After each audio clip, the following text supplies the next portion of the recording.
ഇന്നത്തെ വീഡിയോയിലേക്ക് എല്ലാവർക്കും സ്വാഗതം. അവൻ്റെ പാത്ത് പ്രസവിച്ചിട്ട് 3 മാസമായി.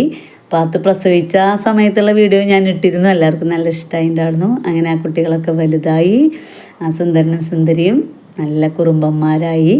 അപ്പോൾ ഇനിയിപ്പോൾ അവർക്ക് തീറ്റയൊക്കെ ഞാൻ കൈകൊണ്ട് പൊട്ടിച്ചു കൊടുക്കണം. കായത്തിലേക്ക് എടുത്തു കഴിഞ്ഞാൽ ഞാൻ അങ്ങനെ കൈകൊണ്ട് പൊട്ടിച്ചു കൊടുത്താലാണ് അവർക്ക് ഇഷ്ടം. അരിഞ്ഞു വെച്ച് കൊടുത്താലൊന്നും കഴിക്കില്ല. വായയിൽ ഇങ്ങനെ കൊടുത്തുകൊണ്ടിരിക്കണം, അതാണ് ഇഷ്ടം. ഇല്ലെങ്കിൽ ഇത്തിരി നേരം വൈകിയാൽ എന്നെ കുത്തും.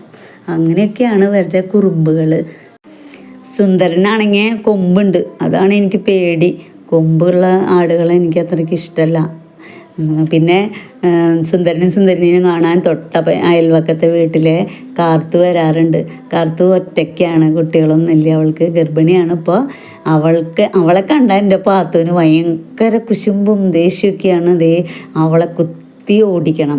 അവൾ കുറേ തിരിച്ച് കുത്താൻ നോക്കും, പക്ഷേ പാത്തുവിൻ്റെ അടുത്ത് അവൾ തോറ്റ് പിൻവാങ്ങി അവളുടെ വീട്ടിലേക്ക് ഓടിപ്പോവും. ഭയങ്കര കുത്തലാണ്, വേദനിപ്പിക്കലല്ല, പക്ഷേ അവളെ ഈ പരിസരത്തു നിന്ന് തന്നെ ഓടിപ്പിച്ച് വിടണം. ഇനിയിപ്പോൾ ഈ ആടുകളെ മാറ്റേണ്ട ഒരവസ്ഥയാണ് എനിക്കുള്ളത്. ആട്ടിൻകൂട് പണ്ടൊക്കെ ചാണകക്കുഴിയിൽ, വലിയ ചാണകക്കുഴിയിലാണ് ഇട്ടിരുന്നത്. പിന്നെ അവിടെ നിന്ന് ആരും കൊണ്ടുപോകാണ്ടായപ്പോൾ ചാക്കിൽ കെട്ടി വെച്ച് തുടങ്ങി. അപ്പോൾ ആ ചാണകക്കുഴിയുടെ മീതിയാണ് ആട്ടിൻകൂട് ഇപ്പോൾ ഇരിക്കണത്. അപ്പോൾ പലകകൾ ഇളകിക്കഴിഞ്ഞാൽ ആടുകൾ താഴെ പോവും. വേറൊരു കൂട സെറ്റപ്പൊന്നും നമുക്കില്ല. അപ്പോൾ അതുകൊണ്ട് നമ്മുടെ തന്നെ കൂട്ടുകാരനായ ഒരു ഫാർമർ ഇത് കൊണ്ടുപോകാമെന്ന് പറഞ്ഞിട്ടുണ്ട്. അപ്പോൾ അവന് കൊടുത്തു ആടുകളെ. 2 ദിവസം കഴിഞ്ഞാൽ കൊണ്ടുപോകും. വലിയ സങ്കടമുള്ള കാര്യമാണ്. 5-8 വർഷമായി എന്നും എൻ്റെ കൂടെ ആടുകളെ ഞാൻ വളർത്താറുണ്ട്.